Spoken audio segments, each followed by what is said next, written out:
As the sun rose over the fields of Waterloo in June 1815, the tension in the air was palpable. Napoleon Bonaparte, a figure once revered as the master of military strategy, stood at the precipice of his final campaign. He had returned from exile, fueled by a fierce desire to reclaim his glory, but looming on the horizon were the forces of the Duke of Wellington and his coalition of allies. In the days leading up to the battle, Napoleon's confidence surged. He was determined to crush the British and their Prussian allies before they could unite, believing that his tactical genius would easily outmaneuver them. He dismissed warnings from his generals about the strength of Wellington's position and the potential threat posed by the Prussian army. Convinced that the might of his troops and his past successes would secure victory once more. As the battle commenced, the brilliance of Wellington's strategy began to unfold. The British troops held a strong defensive position on the ridge. Wellington's methodical approach, marked by patience and precision, proved formidable.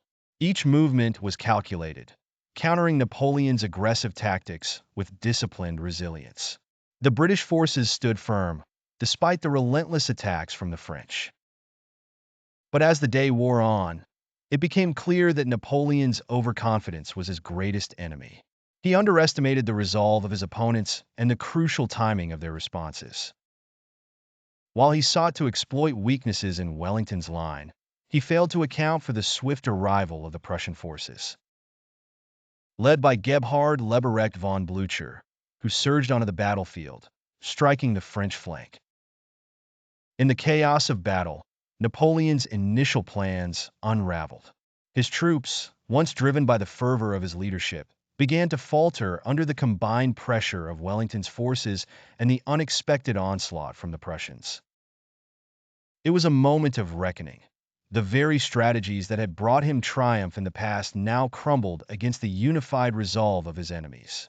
As the day ended in defeat, the battlefield became a graveyard of ambition.